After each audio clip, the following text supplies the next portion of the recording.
Bueno, vamos a ir arrancando el temita. Hoy vamos a ver patología renal. No sé si alguno ya estuvo viendo, porque vieron que les fui abriendo el aula, les puse unos pequeños escritos ahí de lo que es la patología renal eh, quirúrgica, desde el punto de vista quirúrgico, ¿no? Yo quiero que ustedes me digan, por ahí si no entienden algo, no les voy a llevar a lo complejo, yo no quiero que ustedes sean cirujanos de riñón, pero sí me gustaría que sepan cuáles son las patologías más importantes del aparato urinario que pueden llevar a una cirugía. También le voy a nombrar a otras que no llevan a cirugía, solamente pero para nombrarles. Por ejemplo,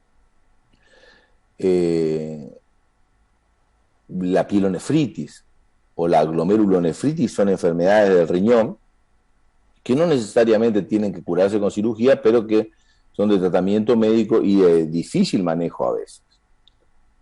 Pero vamos a ir arrancando. Vamos a ver patología del aparato urinario. Eso que ustedes ven a la derecha es un riñón en condiciones normales. Es más o menos así. Ese riñón lo que no tiene es la capa de grasa o cápsula de Gerota, también se llama. Y el riñón de al lado, el sistema urinario de al lado, es un riñón poliquístico, con el cual se puede vivir también, pero con muchas dificultades. La ventaja que tiene el aparato urinario, ustedes si no escuchan o ven que se me corta, me dicen, porque por ahí yo no me doy cuenta, estoy concentrado en la clase y me pierdo. Así que cualquiera me puede interrumpir en cualquier momento para preguntarme lo que quiera. Sole, ¿tener el nene durmiendo de atrás? Bueno, no me escuche, Sole. Vamos. ¿Cuál es la patología más frecuente? Nena, está acá al ¿La lado mío. nena? La veo, ahí lo estoy viendo. Bueno, yo también el mío está durmiendo recién, pero está, mira, tranquila, ni un problema tiene. Bueno, las infecciones urinarias son las más frecuentes de todas. ¿Quién no tuvo una infección urinaria acá? Es muy raro. Es el motivo de consulta más frecuente de la práctica ambulatoria. De la práctica ambulatoria significa aquel que va al consultorio, necesita tratamiento, se le da el tratamiento y se va a su casa. No necesita internación. Las infecciones urinarias se clasifican en bajas y altas, en grandes rasgos, ¿no? La infección baja, la más común de todos, es la uretritis, que es la inflamación de la uretra. Pero a medida que va ascendiendo, se inflama la vejiga y se llama cistitis, alguna vez lo habrán visto. Una cistouretritis es la combinación de las dos inflamaciones. Después vienen los uréteres, después viene la pelvis renal y los riñones arriba, donde ya van a tener las nefritis. Entonces, como muestra el cuadrito de abajo, entonces estos son diferentes grados de infecciones, bajas, medias y altas, pero en realidad se dividen en bajas y altas. ¿Cuáles son las más complicadas? Las altas, por supuesto, porque si una infección que comenzó, generalmente el germen más frecuente de la infección urinaria es el Escherichia coli, que es un germen que está normalmente en la materia fecal y que puede, como está cerca de las vías urinarias, más aún en la mujer que en el hombre, es muy probable contaminarse. De la infección urinaria que se trata con una medicación, ustedes saben, las medicaciones comunes, antibiótico de primeras líneas, actúan sobre esta infección urinaria combatiéndolas. Hasta el tratamiento crónico de la diálisis renal, donde se llega cuando ya el funcionamiento de los dos riñones ya no sirve.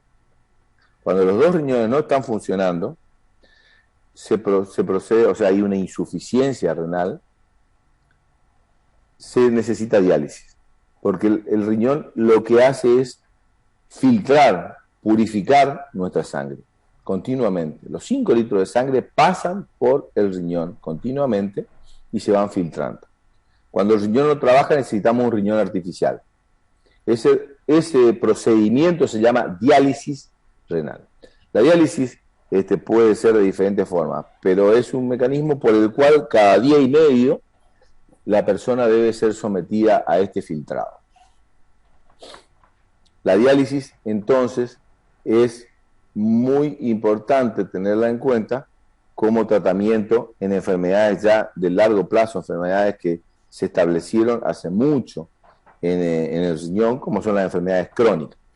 Pero también en las agudas, en pacientes que están en terapia intensiva, a veces requieren de diálisis. La diálisis esa puede ser transitoria, o sea, pueden tener diálisis durante algún tiempo, pero después volver a la vida normal si recuperan el riñón. Esas son las patologías renales agudas. Bueno, esto hasta ahora nada tiene que ver con la cirugía, pero sí vamos a meternos ya en la patología que es más común de todas, que es la litiasis renal. Y esta sí ya tiene que ver con lo quirúrgico en sí. De hecho, cualquier duda que tengan en la materia, por supuesto, en esta materia, en esta cátedra, desde el punto de vista quirúrgico o desde el punto de vista médico, lo que necesiten estoy a su disposición.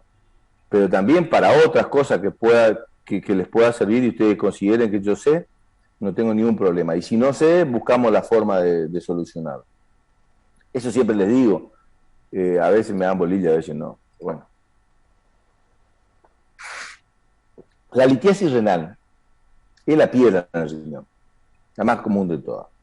Se llama también urolitiasis o nefrolitiasis, es lo mismo. Es todo para darle un nombre lindo nomás, para no decir piedra en los riñones, que queda feo, y ya no tenemos que repetir eso porque nosotros somos profesionales de la salud y entonces tenemos que usar un vocabulario adecuado. Ustedes ya son enfermeros, porque ya lo son, y necesitan saber estas patologías más frecuentes para poder hacer el cuidado. Pero tampoco es solamente el cuidado, ustedes pueden hacer un diagnóstico. Ustedes pueden derivar un paciente, pueden salvar una vida derivando en forma temprana. Pueden saber cuáles son los tratamientos a los cuales van a ser sometidos el paciente que tiene el diagnóstico que ustedes descubrieron. Y les voy a contar que es muy gratificante desde el punto de vista profesional, enfermero, médico. Yo les digo que para mí es lo mismo el enfermero que el médico en cuanto al trato, ¿no es cierto? No tiene por qué haber ninguna diferencia. Pero para mí el enfermero es mucho más importante que el médico.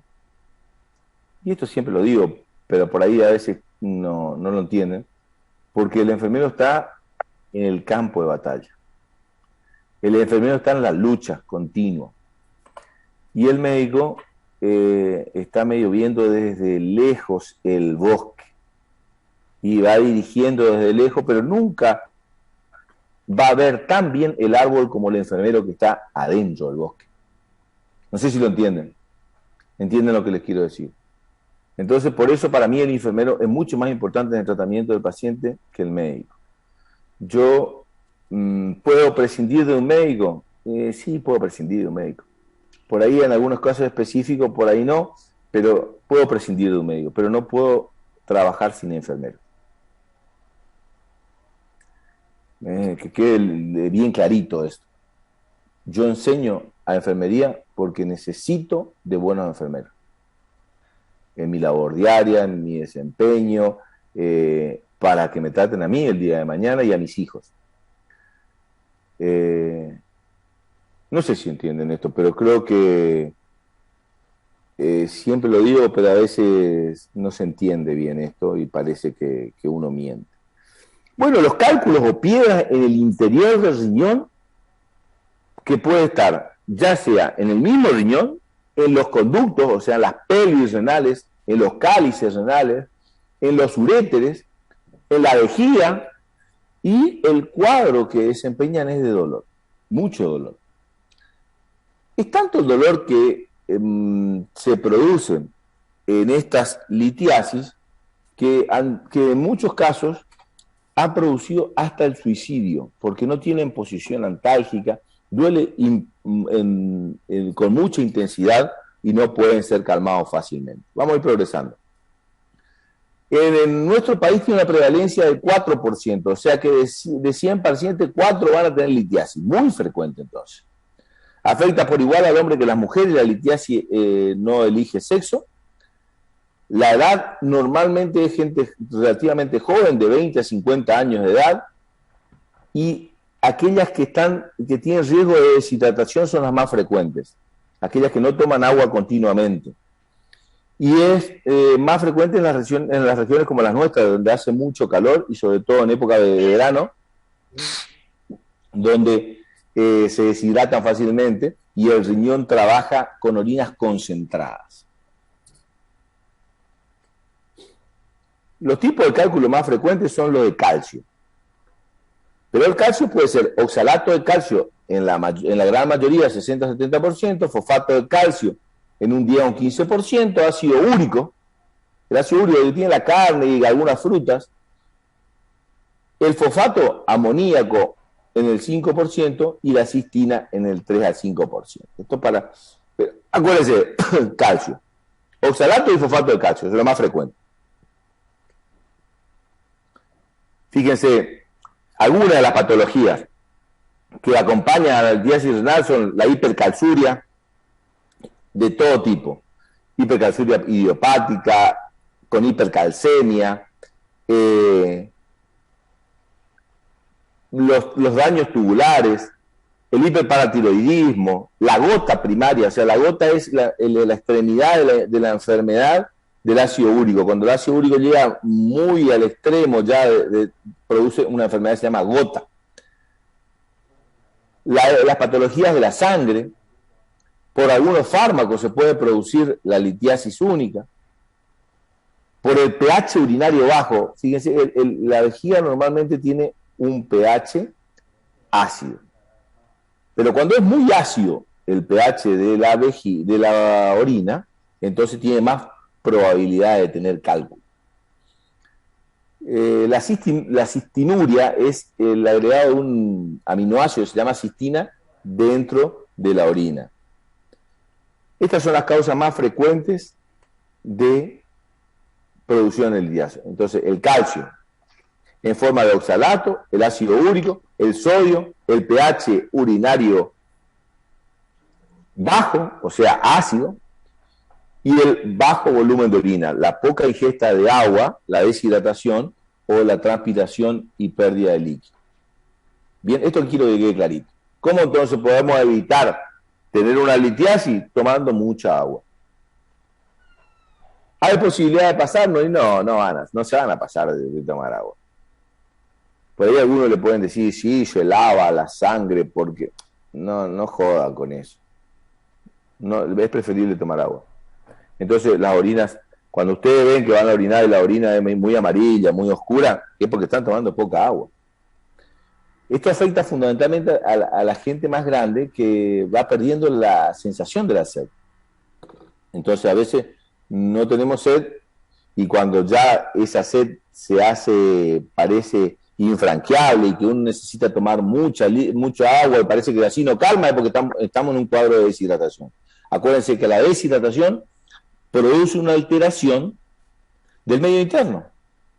El medio interno es el que estaba formado por 2 celulitas y unos vasitos entre medio y un espacio entre las 2 células, para decir medio interno, era reducido a eso. Continuamente se están intercambiando elementos dentro de la célula, fuera de la célula y dentro del espacio intravascular, ya sea venoso o arterial. Y este intercambio no se puede hacer si no hay agua. Entonces, ¿cuándo se altera el medio interno? Cuando no hay líquido, cuando no hay agua. Entonces la deshidratación es una de las patologías que más altera esto. Aumenta el sedimento de calcio y produce la pequeña arenilla primero y después una piedra.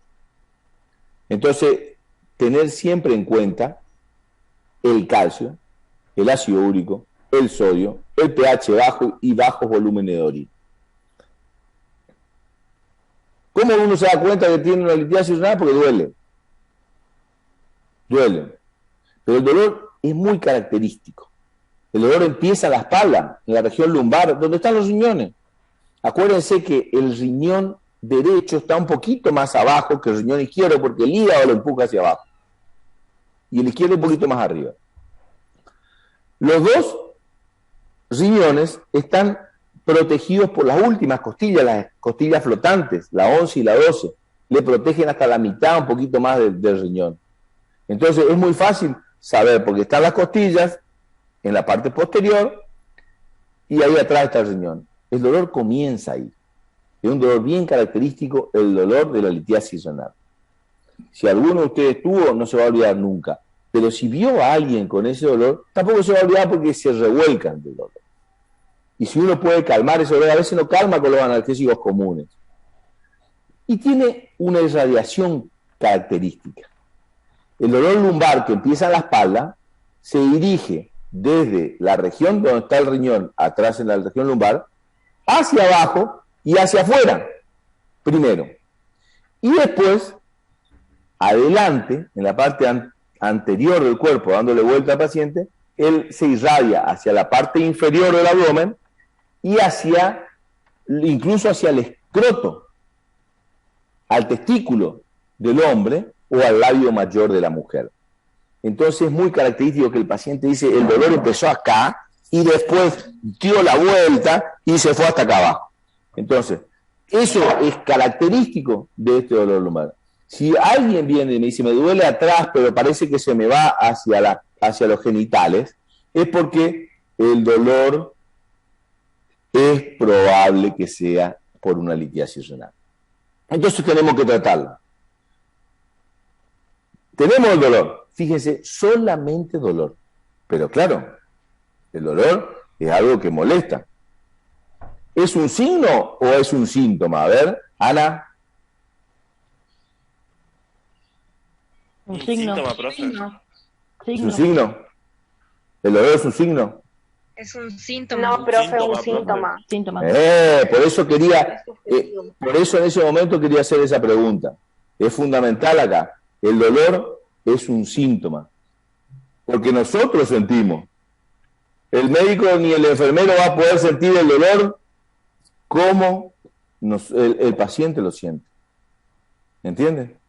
Puede tener la característica, entonces nosotros tenemos que intensificar preguntando sobre el dolor. Pero es un síntoma. Profe, Porque, ¿solo sí. con medicamentos se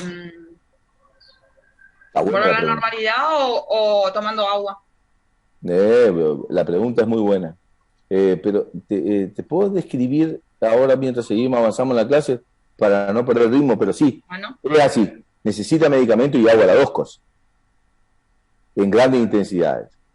Pero todo sirve, hasta el rompepiedra, el isipomil-hombre, el yuyoteíca, ¿entienden? Todo eso sirve. Porque todo va con agua. ¿Entienden? Entonces lo que podemos hacer es hacer progresar el cálculo renal hacia un lugar más extenso, de un uréter hacia la vejiga, por ejemplo, como se ve en la figura. ¿Entienden? Vamos a ir progresando un poquito y les cuento más o menos. Sí, el antiespasmódico, en este caso, cuando el dolor es muy intenso, se justifica. Ahí se justifica. No se justifica en otras patologías. ¿Se acuerdan que yo les había contado? Pero acá sí, porque el dolor es intenso y lo que tenemos que hacer es parar el dolor. Pero para eso tenemos que estar seguros del diagnóstico. Entonces, ¿qué es lo ideal? Hacer un estudio radiológico. Entonces hacemos una radiografía. Radiografía hay en cualquier lado. Acá en Candelaria también hay. En cualquier lado pues, se puede hacer una radiografía hoy en día. Pero ya con una radiografía común uno puede ver el cálculo en la vía urinaria. Porque es una piedra. Acuérdense, la piedra se la ve. Entonces, uno puede ver con un estudio simple. Ustedes le pidieron, no, ahí ya le va a tener que ir un médico seguramente a pedirle, pero ya ustedes le pueden ir dirigiendo porque ustedes están sabiendo. Entonces, doctor, ¿por qué no le piden una radiografía? Entonces el doctor le pide la radiografía porque ustedes le dijeron, porque puede ser una litiasis renal. Entonces, la radiografía adecuada para esto es una contrastada. ¿Qué es una radiografía contrastada? Es una radiografía donde se le aplica en la vena una sustancia de contraste. Esta sustancia de contraste se ve, se manda a la sangre, y como toda la sangre va a los riñones y de ahí se va hacia la vejiga para ser eliminada la orina, esta sustancia de contraste, como es extraña y rara al organismo, tiene que expulsarse, el organismo tiene que tirarla hacia afuera. Entonces lo hace a través de la vía renal. Fíjense cómo en este caso, en esta radiografía acá, se ve dibujado los cálices renales, las pelvis, fíjense el embudo y el hasta el uréter incluso. ¿Ven? Y del otro lado no, porque del otro lado ya pasó directamente a la vejiga, ya llegó acá rápidamente. Acá algo está obstruyendo la eliminación de ese contraste, de ese elemento que se aplicó por sangre, de manera tal que acá el diagnóstico es ineludible. Esto es una litiasis renal. La ecografía es muy buena para esto. Hoy en día ya el ecógrafo tiene que estar en el consultorio del médico, tiene que estar en emergencia. Un ecofaz se hace en la guardia del hospital, o sea, y es infalible. La piedra se ve fácil porque como es un cascote que está ahí, uno cuando pasa el traductor ya ve la piedra ahí. Así, esquemáticamente, como está dibujado a la izquierda, ahí es donde se tranca, fíjense, se forma la piedra grande, y después tiene que pasar por el conductito chiquitito, y ahí es donde produce mucho dolor, porque eso tiene una inervación muy específica a la vía urinaria. Entonces, se ve en la ecografía de esta forma, no hay duda, y en las radiografías, fíjense cómo se ven los cálculos hasta grandes, fíjense, hasta múltiples cálculos se han encontrado, como en este caso. Acá se ve todo el cálculo. Hay cálculos como son como un huevo de gallina de grande. Fíjense, ahí estamos en una cirugía donde se está abriendo la vía urinaria, la pelvis, y se está sacando el cálculo. Miren. Profesor. ¿Sí? Escucha. ¿Y el tamaño del cálculo de qué varía? Y el tiempo que haya pasado, que se haya formado. Porque puede estar armándose el cálculo, pero no produce sintomatología porque como está en el embudo ese que es la pelvis, en la parte de arriba del riñón, va creciendo de tamaño ahí y sigue pasando orina por los costados porque el cálculo no es bien redondito, como este caso que se ve acá, y entonces la orina pasa y el paciente siente un dolorcito pero no le da bolilla y así sigue creciendo. Acá se ve el cálculo que se está sacando, fíjense, una verdadera piedra canto rodado. Puede ser de arenilla hasta huevo de gallina. Profe, ¿esto sí se extrae hasta hoy? ¿Ahora es con láser? Hola Patricia, ¿cómo estás? Sí, también se puede extraer de esta forma. Todavía se sigue haciendo otra cirugía. Hay muchas técnicas, ¿no es cierto?, que yo voy a mostrarles ahora más adelante. Pero en este caso, esta piedra que está acá, así de grande, no hay forma de sacarla que no sea por cirugía abierta. Esta ya está en la vejiga, esta piedra. Entonces fíjense hasta dónde hay que abrir. Pero no, el láser para esto, cuando son estas piedras grandes, no funciona.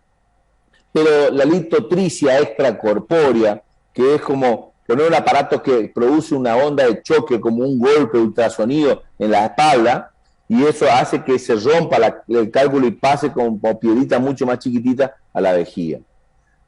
Hay otros tratamientos, ahora les voy a mostrar otra vez, pero se sigue haciendo otra cirugía abierta. Bueno, un poquito de anatomía. Las vías urinarias están ubicadas, los órganos del sistema urinario, acuérdense, fíjense cómo es. El riñón derecho siempre está un poquito más abajo. Acuérdense que la pelvis... No sé, Patricia, si te contesté la pregunta. Sí, profe. Bueno, ahora te aclaro un poquito más, pero todavía se sigue haciendo cirugía abierta y yo sigo viendo. No opero, salvo que tenga que ayudar por ahí, pero generalmente no opero yo esto. Esto es de los urólogos. No, porque por eso no quería entrar en el celular. Bueno, ¿Y a dónde puta se copia el niño acá? ¿Está prendido tu? ¿Está prendido tu micrófono? Bueno, listo, seguimos. Bien, es gracioso, sí, esto es así, la virtualidad. Ya nos queda poco. Bien, entonces, así está la vía urinaria, fíjense. Profe, disculpe, es mi computadora que no se escucha nada, no su clase. Su clase Sí, se escucha.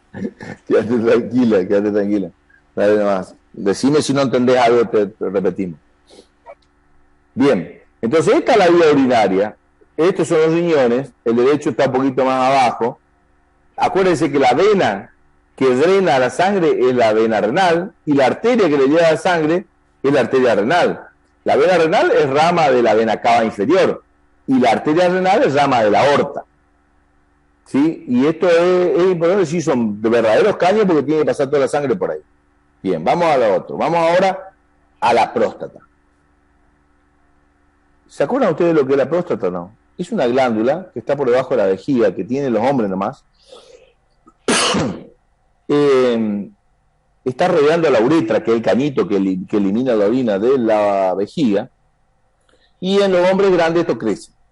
Crece de tamaño o se maligniza y produce cáncer. Entonces es una glándula que, si bien sirve para producir el esperma de la eyaculación, tiene la particularidad de ser redondita y está envolviendo a la uretra. Es muy chiquitita cuando recién se nace y alcanza más o menos 20 grados en la pubertad. Y durante mucho tiempo no se altera hasta que se llega grande y ahí empieza a crecer. Y empieza a crecer hacia afuera, en la pelvis baja o pelvis menor, donde no tiene casi espacio. Y después empieza a crecer también hacia adentro. Y cuando crece hacia adentro, obstruye el cañito que pasa en el medio, que es la uretra, y entonces no permite que se orine bien. Entonces, esta próstata produce una de sus patologías, que es el adenoma de próstata, que es la patología más frecuente de la vía urinaria en el hombre. También el cáncer más frecuente del hombre. La próstata está acá. Fíjense ahí en ese dibujito, la vejiga está arriba en un corte sagital, la orina llega por los uréteres a la vejiga, quiere salir por el pene y no puede porque la glándula prostática está crecida o aumentada de tamaño. Estas son las enfermedades muy frecuentes en el hombre y las que más llevan a cirugía. Acá lo ven una vejiga en condiciones normales con una próstata agrandada. Miren la pared de la vejiga, lo gruesa que está a la derecha. Adentro, esto está abierta, esta vejiga, y acá abajo, esto todo es la próstata. Creció tanto esta próstata que comprimió ahí este conductito que está acá y no permite que la orina salga. Como acá está esquemáticamente, fíjense, la vejiga grande permitiendo que la orina pase en condiciones normales a través de la uretra. Acá creció la glándula, apretó el conductito y no permite que la orina pase. Entonces produce trastornos en la forma de orinar, es lo primero que produce. ¿Cómo se estudia? A través de un endoscopio, o a través de radiografía, o a través de ecografía. Vamos avanzando un poquito. La adenoma de próstata, entonces dijimos que es un crecimiento de la glándula prostática. También se llama hiperplasia prostática benigna. Hiperplasia prostática benigna o adenoma de próstata. Se ha llegado a encontrar hasta en el 90%, fíjense por qué es tan frecuente. El 90% de las hiperplasias prostáticas en las autopsias de hombres mayores de 80 años. O sea, casi todos los viejos de mayores de 80 que le hicieron autopsia encontraron la próstata grande. O sea que es infalible. Vamos a tener que tener próstata a la larga. ¿Es molesto? Sí, es molesto. El viejo tiene olor a orina. Sí, porque se orina por rebosamiento. Como no puede orinar porque está comprimida esa próstata, a veces se llena la vejiga, vieron cómo se vuelve con unas paredes gruesas, de tanto luchar contra ese obstáculo, se produce bien musculosa, se vuelve la vejiga, y entonces le cuesta eliminar la orina. Esto trae trastornos asociados. Acá se ve otro dibujo, donde vemos la vejiga, la próstata, y la uretra del hombre. La uretra del hombre, acuérdense que es más, se prolonga más por el pene. En esta próstata les recuerdo que también terminan los conductos eyaculadores. Estos conductos eyaculadores vuelcan los espermatozoides que fueron fabricados en el testículo, que vinieron desde el testículo y se alojaron en este aparatito de esta acá que se llama vesículas seminales. Se guardan ahí en las vesículas seminales y en el momento de la eyaculación se vuelcan a la uretra para ser eliminado del pene para lograr un embarazo. ¿O no? La próstata lo que hace es producir ese líquido sui generis porque tiene ese color y consistencia característica que capaz que ustedes conocen de el semen. Esa característica filante tipo mucoso le da la próstata, que le permite resbalarse o el medio de convivencia del espermatozoide en eso. Incluso hasta fuera del organismo del hombre vive como 3 días después el espermatozoide, gracias a la producción de ese líquido, de ese medio que le produce la próstata.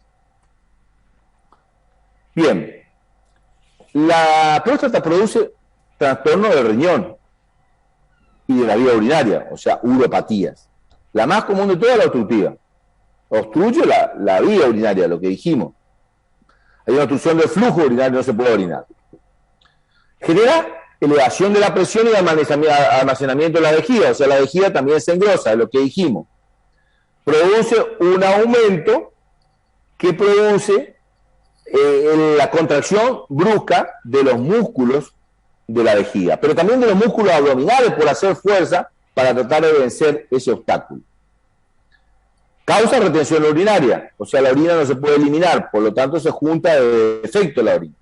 Además, se puede producir daño en los tractos superiores, o sea, por arriba, porque como se estanca la vejiga, puede también estancarse en los uréteres y llegar hasta los riñones, y puede ser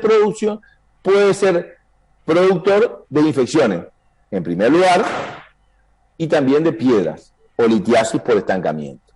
O sea, que la litiasis renal que estuvimos hablando hace un ratito puede ser causada también por un adenoma de próstata y ahí se volvería más frecuente en los hombres, por supuesto, que en las mujeres, la litiasis. Y puede también aparecer con una sintomatología obstructiva o irritativa. ¿Qué quiere decir irritativa? Que arde la uretra en el pene, en el hombre, y también puede manifestarse eso, pero no es lo que más molesta. Fíjense que la hipertrofia prostática o adenoma de próstata, agrandamiento de la próstata, acá se ve la vejiga es chiquitita, la próstata es grande, puede ser en fase 1, que es fase de lucha, en fase 2, que es retención crónica, y en fase 3 ya es distensión vesical o lo que ustedes van a conocer como globo vesical. Muy frecuente de producir y donde el enfermero tiene un papel fundamental ahí, porque se hace casi imposible drenar. Y si alguna vez estuvieron con la vejiga cargada y no pudieron orinar y no pueden encontrar un baño o algún lugar donde eliminar la orina, van a ver ustedes lo incómodo que es. Y se imaginan cuando no se puede orinar, cuando hay una obstrucción con distensión vesical completa y se le hincha la panza así, el paciente quiere matarse más o menos. Entonces, hay que buscarle una forma de drenar esto. Entonces, hay que poner una sonda. La sonda vesical es muy fácil de poner en un paciente en condiciones normales. Uno conoce la anatomía, agarra el pene, le pone silocaína o vaselina y mete la sonda en condiciones estériles hasta llegar a la vejiga. Ahí le infla un balón y queda. Pero cuando el paciente tiene una obstrucción, se hace muy difícil. Y a veces no se puede pasar una sonda y hay que hacerle una talla vesical. O sea que hay que pincharle por encima del pubis. Viene encima del pus, hay que entrar ahí y pincharle con una jeringa, aunque sea para drenarle esa vejiga que tan molesta es cuando no se puede drenar. Así que, les cuento, ¿esto es muy frecuente? Sí, es muy frecuente. ¿Produce molestia? Sí, igual que la litiasis renal produce mucha molestia y los trastornos son difíciles de curar. Los síntomas, su nombre lo dice, ¿no es cierto? La uropatía obstructiva produce aumento de la frecuencia de las micciones. A eso, el aumento de la frecuencia de las micciones se llama polaquiurias. Orinando cantidades más pequeñas, o sea, a eso se llama oliguria. Mayor necesidad de micciones a la noche, eso se llama nicturia. Y dificultades para iniciar la misión, o dolor al orinar, o goteo tras la misión que mancha el pantalón del calzoncillo, a eso se llama disuria. Estas son todas preguntas de exámenes que le van a hacer. ¿Qué es la polaquiuria? ¿Qué es la oliguria? Nicturia y disuria ustedes ya tienen que estar sabiendo, ¿cierto? Tienen que dominar más, seguramente más que yo. Estas son las sintomatologías que produce un adenoma de próstata. Todas estas.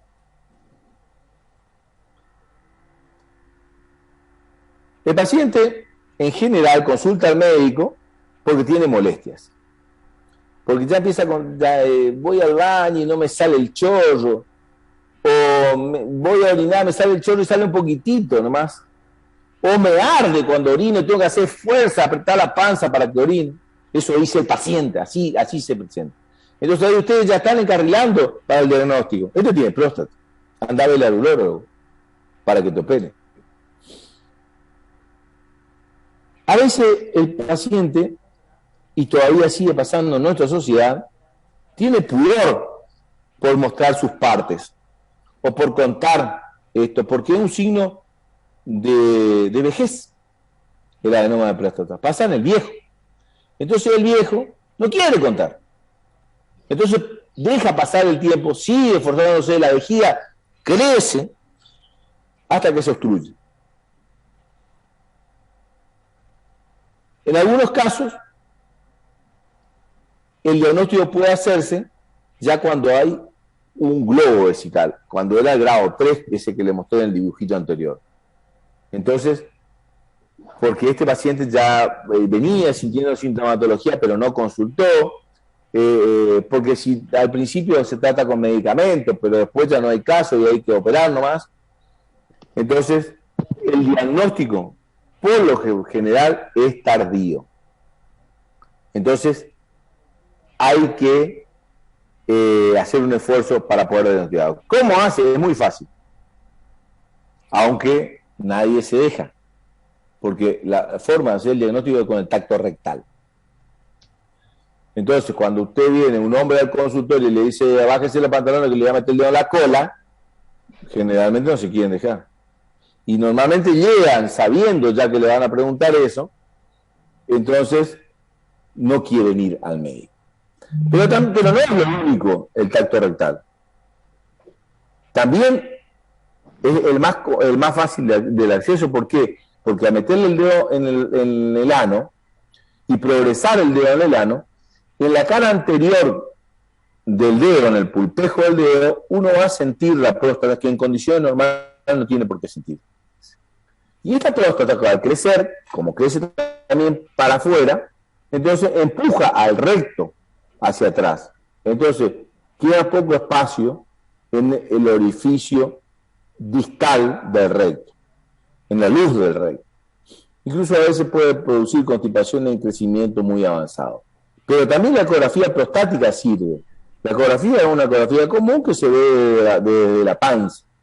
Pero hay otra ecografía que es endorrectal, que se mete el traductor en la cola y ahí se puede ver y esa es muy fidedigna. También no es agradable. O no sé. Pero por lo menos no la probé, pero por supuesto no debe ser agradable. O si no, cambia la voz de la gente cuando se hace muy de seguido. Las pruebas de laboratorio, no te rías así, no se rían así, no se burlen, porque las que se ríen son las mujeres que no tienen próstata. Pero les cuento que no debe ser nada lindo, no puede orinar y que te vaya al consultorio y encima te violen. No es lindo. Entonces el paciente generalmente no quiere entregar el marrón. No quiere entregar la cola. Las pruebas de laboratorio sirven, sí, claro que sirven. Dejá de llorar, Patricia. Se busca la evidencia de una insuficiencia renal en las pruebas de laboratorio. Pero también es tardía. Acá mucho laboratorio no nos sirve. Buscamos un análisis de orina, podemos encontrar infección, pero no tiene nada que ver con la próstata. Puede haber o no infección. Ezequiel, te pusiste incómodo, Ezequiel, ¿eh? Empezamos a hablar de próstata y te pusiste incómodo porque eso nos ataca a los hombres. ¿Está bien? La bioquímica de la sangre sirve entonces también para ver infecciones avanzadas, pero el antígeno prostático específico, este sí sirve, el PSA famoso. Este PSA sirve pero para diagnosticar cáncer. Entonces, tenemos un paciente que tiene probabilidades de tener adenoma de próstata porque está en edad avanzada, hombre, y encima que viene con sintomatología urinaria, y si uno entra a preguntar, ya hace rato que venía, pero ahora recién se animó a consultar, y encima llega al consultorio y ya le ponen el dedo, el ecógrafo y todo esto, entonces se imaginan que no es agradable hacer el diagnóstico. Si aparece sangre, deja de reírte, Patricia, que me está contagiando. No, pero es así, es cierto, es una... Lo que pasa es que usted dijo, esto es incómodo, ¿o no? ¿Por qué aclaró el o no? Porque no sé, ahora a uno puede ser que le guste, pero me imagino que debe ser incómodo. Por lo menos que esté lindo el urólogo, ¿no?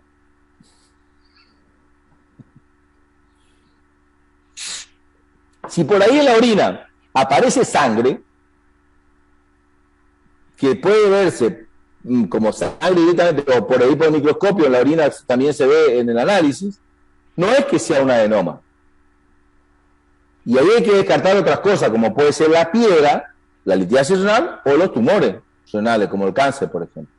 Entonces, cuando aparece sangre en la orina, puede ser por traumatismo, puede ser por piedra, o puede ser con cáncer. Es muy difícil que el adenoma sangre, o la hiperplasia prostática sangre. Bueno, estudios funcionales, el tracto de salida, todo eso se hace. Existen medicamentos que revierten el crecimiento prostático, que andan al principio. Uno puede poner algunos medicamentos que son como antiespasmódicos, que relajan un poquito más la inflamación de la glándula, y por un tiempo pues el paciente vuelve a orinar, pero la termina en cirugía. Por eso le damos en este cuadro. Y esto es lo que hay que hacer para explorar el tacto rectal. El médico llega, el urólogo le recibe con el dedito índice. Entonces le dice, bueno, agáchese, sáquese la ropa, guante y vaselina, y tiene que tocar la próstata. Fíjese como metiendo el dedo en el ano, progresando a través del recto y tocando hacia adelante, puede palpar la próstata. En condiciones normales no. O sea, si no tiene síntomas, no hace falta que le hagan el tacto rectal. ¿Entienden? Persona grande, más vale hacerse una ecografía. Esa es la presión del paciente cuando va al urólogo. Ustedes se imaginan, y el urólogo, miren la simpatía que tiene. Esa es la presión del urólogo. Esa es la expresión del urólogo, de satisfacción, porque tiene un paciente. Se tiene más maldad que nosotras las mujeres. Sí, puede ser. Fíjense como ahí, en el dibujo de abajo se ve un tacto rectal en condiciones normales. Cuando no se tiene otro medio, y este es el mejor medio para darse cuenta de que tiene próstata o no. Ya le digo, hacerle un tacto rectal a una persona que se crió en el campo, vivió con los animales y todo eso, y viene con trastorno urinario y dice, yo le voy a hacer un tacto rectal, y uno está predispuesto a le dar una piña, como médico. De entrada. Hay que amansarlo primero, porque si no, no es fácil. Bien, vamos avanzando. El tratamiento de la obstrucción de la vía urinaria es la cirugía. Y acá venimos a contestarte tu pregunta un poquito, Patricia. El tratamiento quirúrgico es la resección que puede ser a través de la uretra de la próstata y que consiste en la introducción de un catéter por la uretra peniana hasta la zona de obstrucción, y ahí se hace como un raspado para sacar la pared interna de la glándula prostática. Esta es la famosa endoscopía o resección transuretral o RTU, que le llaman algunos. Esta es la más común de todas, pero tampoco es la que más se hace. Esta resección de la próstata a través del endoscopio por dentro del pene, se entra por adentro del pene y ahí se raspa, es la menos agresiva porque no tiene incisiones, pero tampoco es menos dolorosa. Esta intervención se realiza hace mucho tiempo, hace como 20 años. Es baja mortalidad y baja morbilidad, o sea que produce pocas enfermedades, pero produce dolor. Y tiene complicaciones. ¿Cuáles pueden ser las complicaciones? Bueno, si te meten un endoscopio por el pene, la eyaculación va a ser retrograda, puede producirte infecciones y puede producirte hemorragia por sangrado. Imagínense que por el agujerito donde uno orina, le meten un caño ahí adentro. Entonces, eso se puede ser los trastornos físicos. Ahí está el dibujo donde se procede a hacer una RTU. La famosa RTU de próstata es la resección transuretral de la próstata. A través de el pene se introduce un elemento como es un conducto, y a través del conducto se mete algo filoso que entra a raspar a la próstata para poder canalizar, y se saca toda la próstata por ahí. Es como que la vejiga después se amplía en el espacio que tiene la próstata. Y acá queda la uretra. Esta es la cirugía, no es la que más se hace, pero es la más inocua, la menos ofensiva. Ahí está. Acá está el procedimiento. Esa es una cámara que sirve para hacer diagnóstico. Se introduce la cámara a través de esto y uno va metiendo por el pene. Esto, por supuesto, con silocaína, vaselina, y puede tener una neuroleptoanestesia, una anestesia liviana. O puede estar despierto el paciente, no hay problema. Se mete a través del pene, se llega a la uretra, se raspa la próstata, porque a esta cámara tiene un conducto, se saca la cámara y queda el conducto donde se mete el elemento filoso, que es como una cucharita, y se raspa ahí. Se hace un raspado. La cirugía abierta, que es la que se sigue haciendo y que va a contestar tu pregunta acá, Patricia, es una incisión que se hace por debajo del ombligo y se extirpa el tejido prostático por afuera. O sea, es una mediana, la incisión es una mediana infraumbilical, suprapúbica, que busca la próstata y la reseca. Esta es la que mejor resultado tiene, pero es más agresiva, puede tener mayores complicaciones, pero uno se asegura que va a salir todo esto. Después que el paciente queda sangrando, entonces necesita de un cuidado muy intenso a través de enfermería en el postoperatorio, que consiste en colocar una sonda de triple vía, Foley, por ejemplo, de triple vía, porque una vía es para inflar el balón en la vejiga, la otra vía es para eliminar orina, y la tercera vía es para cargarle líquido continuamente a través de la vejiga, agua estéril o solución fisiológica en grandes cantidades, para que vaya lavando el sangrado de la cirugía que se realizó y no se formen coágulos que producen mucho dolor cuando también obstruyen la vía urinaria. O sea, esta cirugía abierta es la que más se hace todavía. No se usa láser. Acá el láser es solamente para vender, no es tanto para cubrir, pero sí hay otros tratamientos. Esta es una cirugía abierta, fíjense. Profesor. ¿Sí? Profe. Perdón, antes que pase de tema. Con respecto a la endoscopía, a la cirugía por endoscopía, una de las complicaciones no sería al tratar de sacar la próstata, lastimar la uretra y en ese lugar una estenosis. ¿Eso no sería una complicación más grave que una cirugía abierta, por ejemplo? Sí. Vos sabés que suele haber, estenosis suele haber, pero en realidad para que haya una estenosis de uretra tiene que ser muy bruto el cirujano. Porque uno está poniendo una bujía, o sea, produce una dilatación de un conductito que es finito, uno le va agrandando al conductito, ¿no es cierto? Le hace chiquitito en un principio y después le hace grande. Entonces, normalmente hay lugar para ingresar. ¿Produce sangrado? Sí, puede producir un sangrado y puede lastimar la uretra. Es cierto. Pero de que haya estenosis de uretra he conocido muy pocos casos. Sí, las lesiones de uretra. Lesiones, pero por erosiones, ¿no es cierto? La lesión de la uretra más frecuente es por accidente en una fractura de pelvis.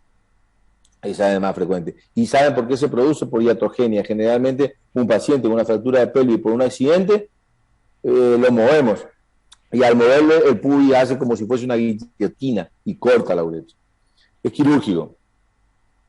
La uretra se sutura a través de un tutor y anda bien también. Y ni así producen estenosis. La estenosis ya la tenía por el adenoma de próstata. O sea, cuando empieza a orinar va a doler porque duele. Cuando se saca la sonda, el dolor es insoportable. Ustedes van a ver que el paciente que le pone una sonda en forma agresiva, lastimando la uretra, después cuando el paciente orina y pasa esa orina ácida a través de la lesión del desprendimiento de células de uretrales, produce mucho dolor. Pero es rara la estenosis, en este caso. No sé si Victoria te contesté la pregunta. Sí, lo que pasa es que justamente tuve un caso, mi padre, por ejemplo, que le habían hecho este tipo de cirugía primero, pasó eso y después al final terminó con la cirugía abierta. Claro, eso pasa, eso es cierto. Por eso yo le decía a Patricia que es la que más se hace es la cirugía abierta, porque uno está viendo, si bien no, capaz que ya la estenosis la tenía antes, ¿no es cierto?, por el adenoma de próstata, y acá se hizo más frecuente o no alcanzó con el tratamiento. Muchas RTU, que son por vía endoscópica, terminan en cirugía abierta. Pero para ustedes, por ejemplo, ustedes elegirían más esta técnica, entonces ustedes están más seguros, más tranquilos. Si es para mí, no quiero ninguna de las técnicas, si fuese para mí. Como cirujano, como el paciente, el que va a sufrir, yo prefiero la cirugía abierta. Porque a mí me da más seguridad. Yo veo que saco todo, estoy viendo y no tan a ciegas como es por la vía endoscópica. Aunque hay gente muy avesada en esto, tiene mucho que ver con la experiencia del cirujano, tiene que ver con muchas otras cosas. Existe también la cirugía laparoscópica para tratar esto, no necesariamente con grandes incisiones, y que se hace cada vez más. El cirujano tiene que estar bien formado. Bien, acá se ve la cirugía abierta combinada, fíjense, se pone la mano, el pubis, imagínense, el pubis, mete la mano del cirujano metiendo el dedo y raspando para sacar esa nuez que es la próstata. Bien como está sacando ahí en el coso. En este lugar, por dentro de la vejiga entra. Por dentro de la vejiga, raspa y ahí queda la uretra. Ahí fíjense cómo sale la glándula y deja el espacio ahí, donde después va a orinar el paciente por esta uretra. ¿Está bien? ¿Y qué pasaría en ese espacio que queda? Nada, queda como otra vejiga, como que queda ampliada la vejiga hacia abajo. ¿Está impermeable? ¿Qué rango? ¿Cómo? Termínenos. No, te escucho. Escucho. ¿A partir de qué edad ocurre? Yo sé que dijo en la vejez ya, pero a partir más o menos, ¿no hay antes? ¿Hubo casos antes? No, después, antes de los 50 años no hay. No hay casos que se haya logrado, salvo que sean prostatitis. Las prostatitis, ya sea la de Hashimoto, la iatrogénica o la indiferencial, que son diferentes, y tiroiditis, son como inflamaciones de la glándula, que en este caso, como es la próstata, se llama prostatitis, ¿no es cierto? Pero cualquier glándula que se inflama recibe ese nombre. Y eso se trata con remedio, así que no lleva a la cirugía en la gente joven. En la gente grande, después de los 60, incluso después de los 70 años, es donde la próstata empieza a jorobar. Hay estudios demostrados que aquella gente que tuvieron una vida sexual muy activa tiene menos probabilidades de tener adenoma de próstata que aquellas que no, que llevaban una vida sedentaria, tranqui, sin mucha... incluso se le dio yo no sé si serán estudios serios, pero a la masturbación se le dio un papel fundamental en esto. Decían que, y hay estudios hechos, que el que más se masturbaba menos probabilidades tenía de tener adenoma de próstata, porque el ejercicio que hacía esta próstata en producir el esperma era hacerlo trabajar más, entonces había menos probabilidades de inflamarlo. Pero hay estudios hechos con respecto a esto. Otra técnica, la laparoscópica, la videolaparoscópica. Ustedes saben cómo es la laparoscópica, se pone una cámara y unas manijas, y con eso se empieza a unas pinzas y se empieza a operar y se saca por vía laparoscópica mirando por televisión. El paciente queda así. ¿Vieron cómo está? También el riñón se opera por vía laparoscópica. Acuérdense que los riñones están en el retroperitoneo, no en el peritoneo, sino que están por detrás. Entonces hay que poner al paciente de costado, correr el peritoneo para adelante y entrar al espacio retroperitoneal y ahí operar.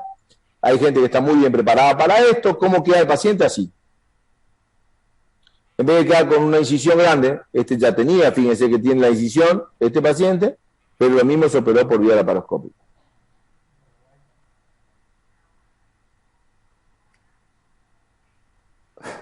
La cirugía abierta sigue siendo la más segura, pero es la más traumática. También se puede operar la próstata por vía transanal. A través del ano se progresa al recto, por supuesto con una esterilización y preparación previa del recto, porque el recto siempre está contaminado, y de ahí a través de la pared anterior del recto puede extirparse la próstata. Se hace esto.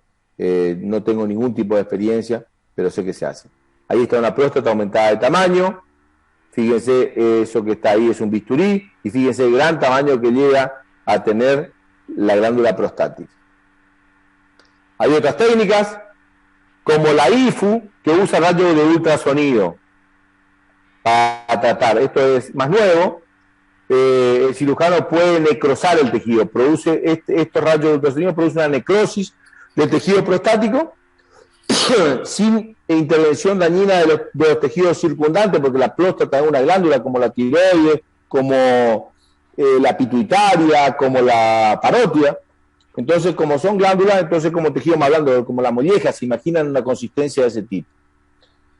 Entonces, esto sí, ya necesita se evitan las incisiones y las transfusiones de sangre, porque no sangran tanto, y las anestesias generales que tiene sus complicaciones. Entonces esto se hace sin anestesia.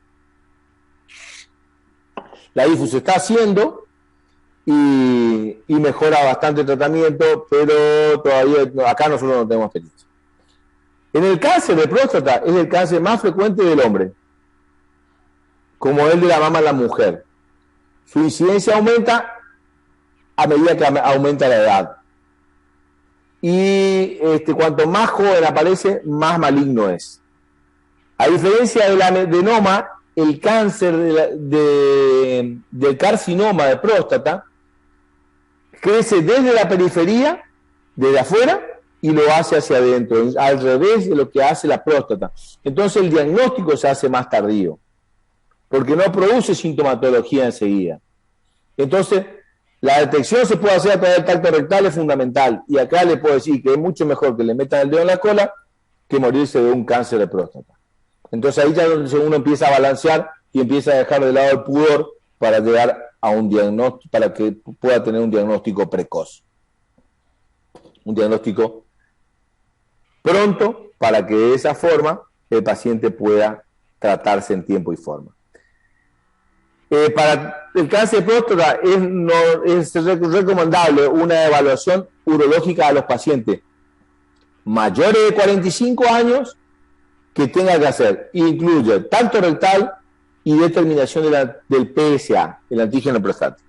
Eso se hace en sangre. Con una rutina, uno va a hacer un análisis de sangre y pide un PSA. 1 por año, más un tacto rectal.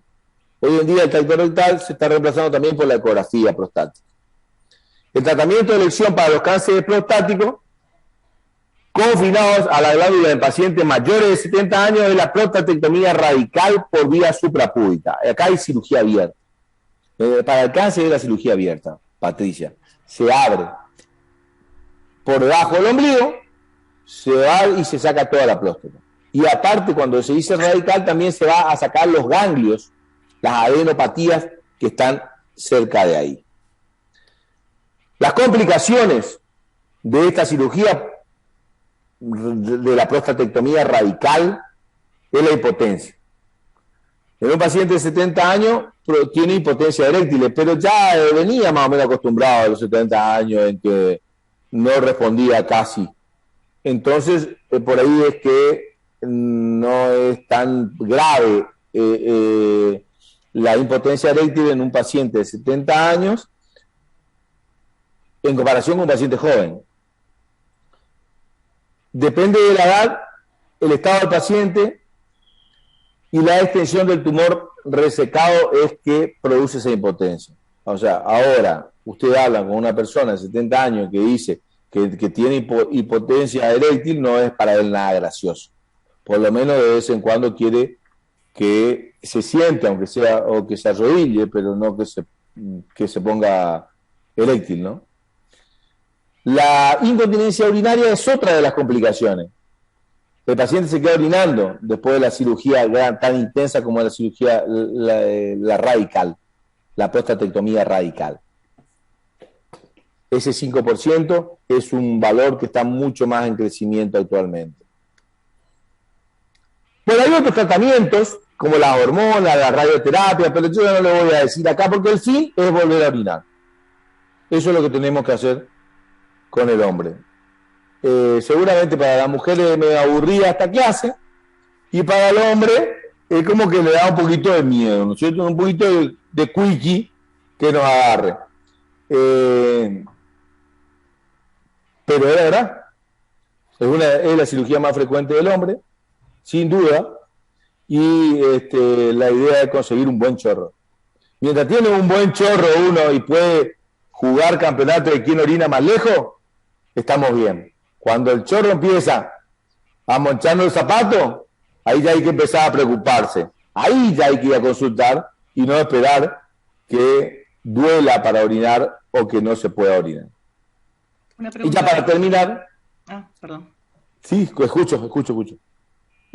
Con respecto a la relación que hay entre el tamaño de la próstata y la malignidad, o sea, puede llegar a tener una hipertrofia de próstata, pero no puede, o sea, podría no llegar a ser maligno y viceversa. Sí. Gracias a Dios, la mayor de las veces tiene adenoma de próstata benigno o hipertrofia prostática benigna y no tiene cáncer. Ahora, vos decís, ¿tiene adenoma y va a tener cáncer? No es así. Son dos entidades totalmente diferentes, Victoria.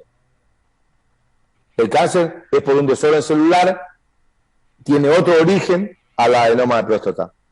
Es más, una adenoma de próstata hace que presente sintomatología mucho antes, lo cual hace que vos te consulte antes. En cambio, la próstata no. Vos no consultás, es silencioso, y cuando está, ya llegó al ganglio, avanzó, hizo metástasis en hígado, y el paciente se va a terminar muriendo de eso. Yo quiero hacer un comentario que a lo mejor usted coincide conmigo, ¿no? ¿Por qué la mayoría de los hombres no hacen consulta al respecto? hay una creencia, digamos, de que el operarse la próstata, o sea, la palabra vulgar que decían ya no servís más. Ellos relacionan mucho, digamos, la cirugía de la próstata con la impotencia. Y no es así, o sea, más que nada por el tema de los muchachos que están acá escuchando. Y es cierto lo que vos decís. Totalmente diferente porque la actividad sexual que tienen después es igual o mejor que antes. Bueno, pero la verdad que puede presentarse esa situación. Es probable que el paciente quede con disfunción, ¿no es cierto? Porque se tocan los nervios pudendos, se toca el área prostática que también tiene arterias, y vos sabés que la irrigación ocurre lo mismo. Pero generalmente en el paciente grande, y antes sobre todo, se mataba porque no se le paraba, no se le erectaba el pene.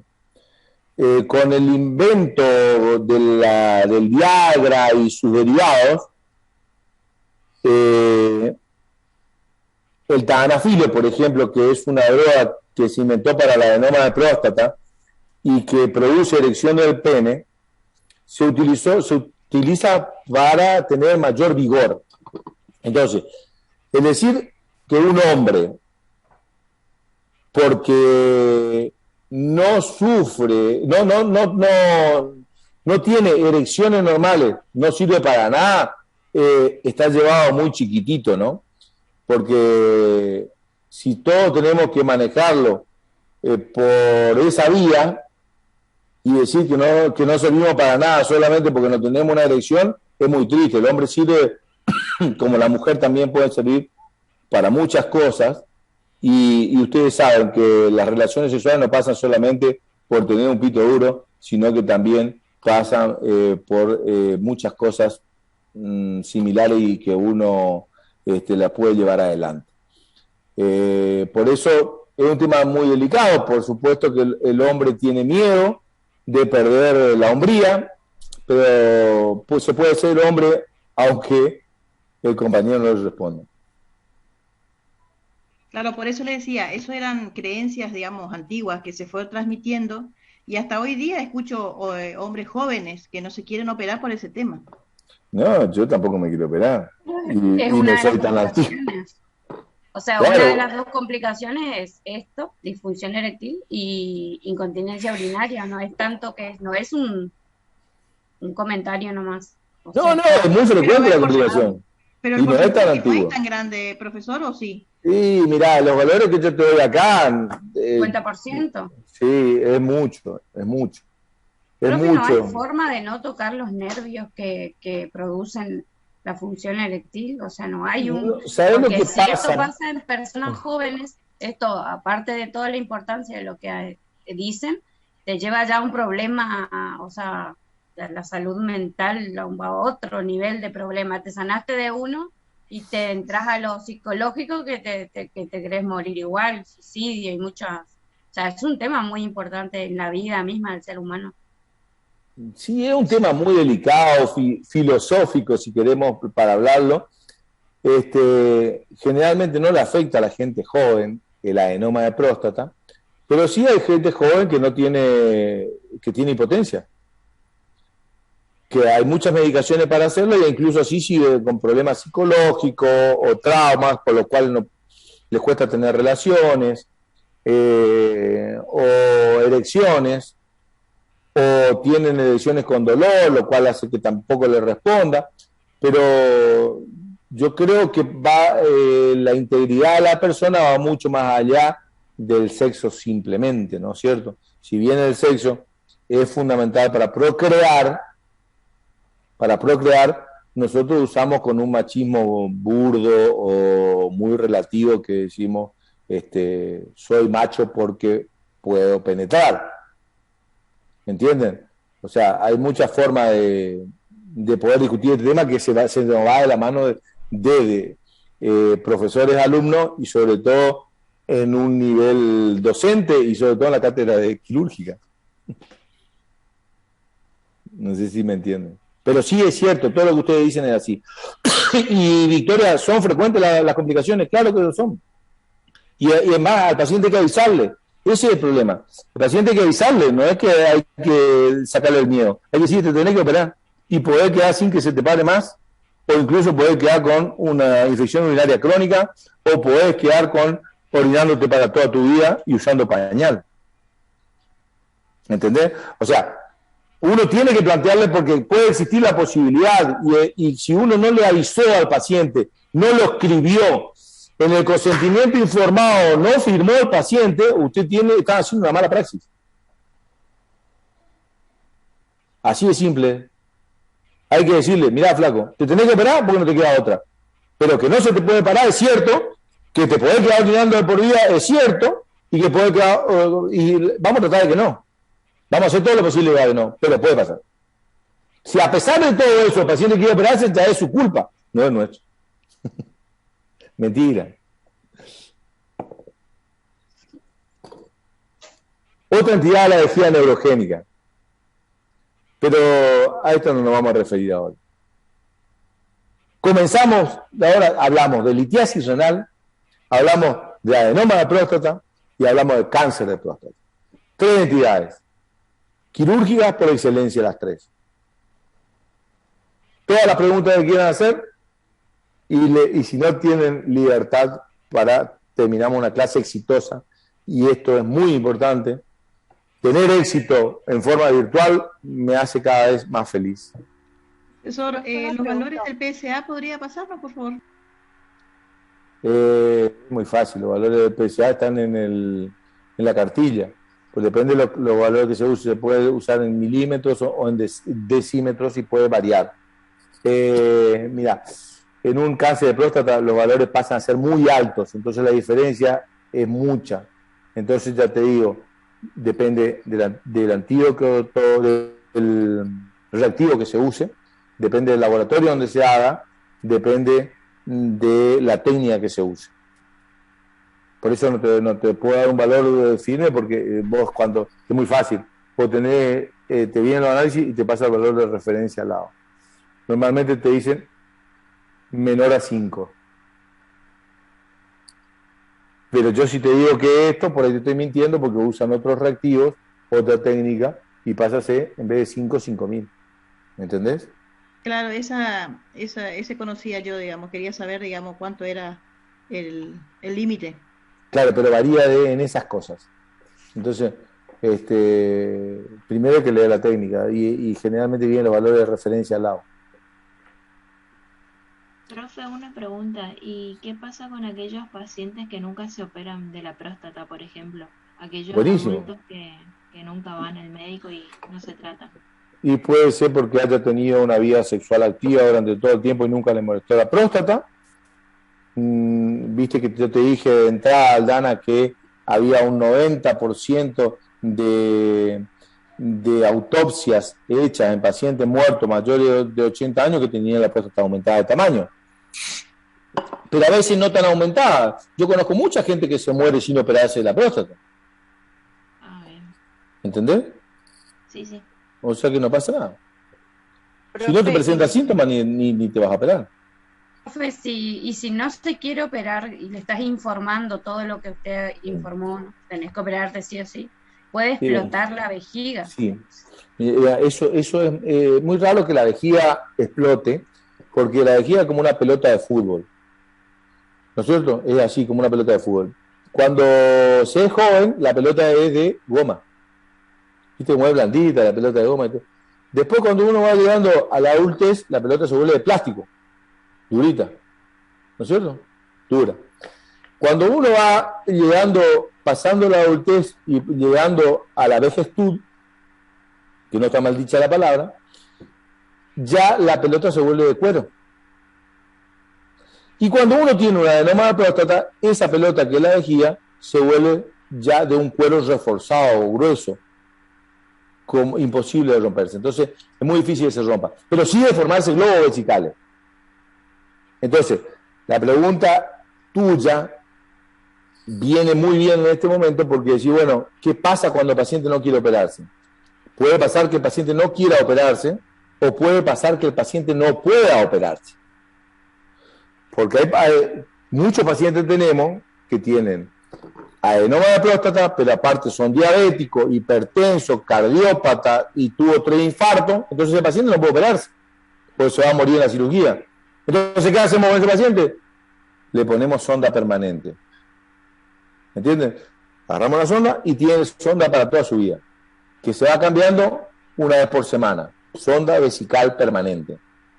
O hay en algunos casos que no puede meterse la sonda porque está muy obstruido, entonces se hace una talla vesical. La talla vesical es una manguerita por arriba del pubis, que se mete hacia la vejiga, se punza, se coloca ahí como una sonda, un globito, y ahí orina el paciente por ahí. El globo vesical es algo muy desagradable, que no explota la vejiga, porque ya por las condiciones que te dije, no explota, pero sí es muy incómodo, muy agresivo, de esa sintomatología insoportable. Entonces, a veces el paciente no quiere, pero a veces tampoco puede. Entonces, cuando no puede, hay que buscar una alternativa.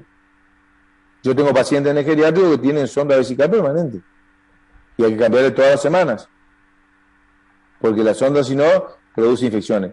La infección urinaria es muy frecuente. En el paciente grande con sondas vesicales, la vejiga sufre unos cambios que se denominan como colonización de la vejiga. La vejiga se produce como tanto contacto con el Escherichia coli del recto ano, entonces cambia el epitelio de transición de la vejiga a un epitelio del colon, entonces se dice contaminado. Entonces uno hace un análisis de orina, sale siempre contaminada, pero ya es normal, está colonizada y bueno, va a seguir así, va a morir así. No se va a curar nunca. Puede no producir síntomas incluso. En personas grandes, ¿no?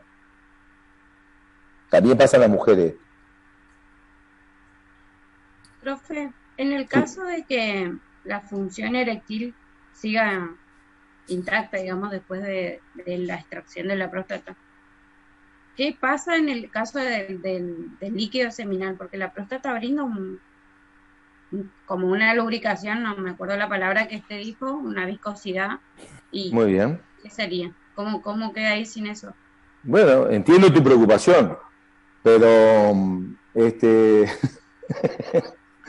sí, es cierto. La consistencia del semen, esa consistencia sui generis que todos conocen, así filosa, con ese olor y ese blanco que no es tan blanco, sino medio transparente, que muchas veces habrán visto en alguna situación, se pierde eso. Y el espermatozoide sigue saliendo, pero remando, sale el flaco, no con ese fluido y tan lejos como salía antes cuando era más joven.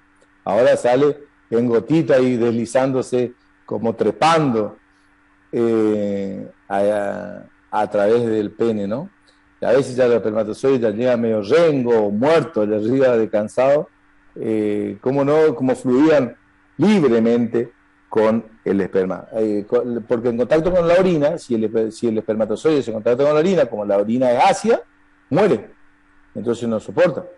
Entonces, por lo tanto, lo que le protege de la acidez, porque justamente la próstata produce un líquido que es alcalino, produce un medio que es alcalino, entonces le permite al espermatozoide deslizarse dentro de este líquido y no que haya quedado un poquito de orina en la uretra, porque el cañito fue ocupado para la misma cosa, ocupa tanto para eyacular como para orinar. Entonces a veces tiene orina y se inactiva el espermatozoide. Para esto sirve el líquido prostático. Es cierto, cuando no tiene próstata, no tiene ese líquido mucoso, pero sigue teniendo espermatozoide. Más rengos, más lentos, y no salen volando y a lejos, sino cayendo más. No sé si se está pudriendo todo en esta clase o qué pasa, pero... Profe, mantenga la seriedad porque su comentario da la mala interpretación. No, que no pueda prestar atención a lo que está diciendo. Digan que estoy prestando atención, que nos estamos pasando por YouTube. ¿Se imagina si pasamos por YouTube esta clase? Después todo el mundo vea ahí. Pero bueno, pero a ver, compañero que no pasa YouTube. no pasa. Chicos, espero haberles sacado de sus dudas. Seguramente van a quedar más dudas. Pregunten en la clase que viene o en el WhatsApp, no me molesta. Por ahí tardo un poquito en contestarles porque ando a las corridas, pero no es que me molesta, no me molesta para nada. Incluso recibo por ahí consultas particulares cuando alguno de ustedes está desesperado por alguna situación y me escriben, yo les contesto, pero por ahí un poquito más tarde, téngame un poquito de paciencia. Me pasó, profesor. Necesitaba asesoría. Pero no me preguntaste sobre... No, nunca escuché hipertensión cerebral y Ajá. Me causó angustia porque tiene mi hermana y no le quise molestar. Qué problema. Y ella está en el interior. O sea, no pude ir porque está cerca de Iguazú. ¿Es chiquita? 25. La hipertensión endocraniana, que es la hipertensión cerebral, lo que le dicen, es el aumento de la presión dentro del líquido cefalorraquídeo, donde está el líquido cefalorraquídeo, en las cisternas, ¿no es cierto?, que son los ventrículos laterales, tercer ventrículo, cuarto ventrículo, y puede ser por una meningitis, que es lo más frecuente, pero puede ser por cualquier proceso inflamatorio o mayor producción de líquido cefalorraquídeo. Y a veces hay que hacer una punción lumbar para drenar o poner una válvula. Entonces, una válvula... 3 punciones. Sí, Dos en la tercera recién le acertaron nomás bien. Pero estaba perdiendo la visión también, o sea, todo. Sí, te afecta todo, es una patología complicada. Sí. Sí, disculpe. Hoy empezamos con las prácticas, la mayoría. Sí. Y hay alumnos que están preguntando por el tema del recuperatorio, porque no están subiendo las notas para saber sus... Yo no puedo hacer eso, Fiorella, porque está a cargo de los docentes Martínez, Ríos y Ábalos. Okay. Ellos son los que están con ese tema. Claro, tienen que consultar con ellos. Yo no tengo acceso ni a las correcciones ni a la subida de las notas, pero calculo que deben estar ya ahí, porque yo estoy también en un... Sí, pasa que no está funcionando el aula desde temprano. Vieron que ese es un problema, sí. Ayer funcionó, pero la idea era poner las notas el fin de semana para que amanezcan hoy. Y anoche estuvo funcionando, yo pensé que iban a estar, pedí una chusmeada, pero no estaban todavía. Bien, gracias, profe. Pero tranqui, van a andar bien todos. Sí, pasa que están ansiosos, profe, quieren saber. Sí, me imagino, sí. Fuerza, sigan adelante. El tema es saber si van o no las prácticas también por eso. Y eso que, profe, ellos rindieron, nosotros todavía no. Claro, vayan lo mismo. Vayan a las prácticas lo mismo. Vayan a las prácticas lo mismo, porque se puede, no se lo pierdan. Hay que pelear para estudiar. Sí, por fin empezamos, profe. Ustedes tienen la suerte de tener una universidad pública, una universidad gratuita, eso con comillas también, porque nada es gratis, ¿no?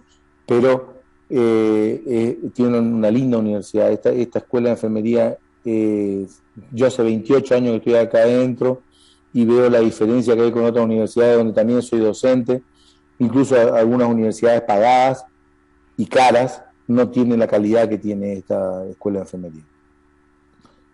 Me parece que estamos colaborando, aportando un granito de arena para tener unos enfermeros muy buenos, entonces tenemos que aprovechar.